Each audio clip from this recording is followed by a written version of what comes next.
आणि मुंबईचा मुख्य रस्ता दादरच्या परिसरामध्ये अनेक ठिकाणी पाणी साचलेलं आहे। सकाळी आपण ती दृश्य सुद्धा बघितली।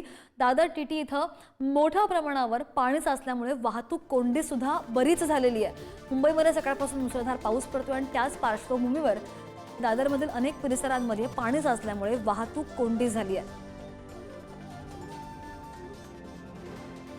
मुंबईमध्ये सकाळपासून पावसाने जोर धरला। आपण आता दादर टीटी परिसरात आहोत।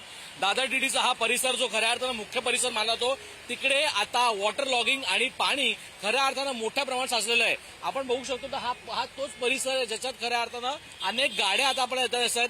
गाड्यांचे अर्धे टायर हे दादर टीटीच्या सिग्नलला जाताना खरं तर पाण्यात गेलेले आहेत। त्यामुळे मोठी वाहतूक कोंडी जी आहे ती या परिसरात झाली आहे। आपण माणसांना पण त्या पाण्यात दिसतोय तर गुडघ्यापर्यंत पाणी खऱ्या अर्थानं इकडे साचलेलं दिसतंय। अनेक लोक याच रस्त्यात याच पाण्यातून खऱ्या अर्थानं आपली वाट काढत असतात।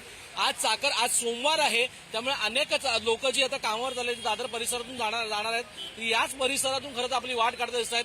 आपण संपूर्ण परिसर बघू शकतो तर ट्रॅफिक पोलीस असतील किंवा सिग्नलवर मोठी वाहतूक कोंडी ही झालेली आहे।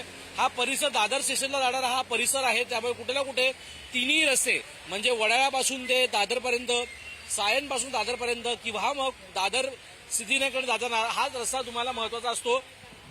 आपण बघू शकतो सायकलवाला आहे तो सुद्धा याच रस्त्यावर वाट काढतोय। अनेक टॅक्सीजना अनेक वाहनांना खरं तर या पाण्याचा आत गेल्यामुळे त्रास होणार आहे आणि ते चित्र आपण बघतोय तर ट्रॅफिक असल्यामुळे सगळीच जी वाहनं आहेत ती राईट साईडनी चालतात, कारण लेफ्ट साईडला जे आहे ती मोठ्या वॉटर लॉगिंग झालेलं आहे। आपण बघू शकतो गुडघ्यापर्यंत जी आहे ते आता पाणीकडे साचलेलं आहे। एकंदर पाहिलं गेलं तर मोठ्या प्रमाणावर इकडे पाणी साचलेलं आहे। दादर टीटीचा हा परिसर खरं मुख्य परिसर मानला जातो, मात्र मुंबईमध्ये पावसाने सुरुवात केलेली आहे आणि सुरुवात झाल्या आता मोठ्या प्रमाणात पाणी अनेक ठिकाणी साचलेलं आहे। बॉस ओव्हर श्रेयस, पुढारी न्यूज, मुंबई।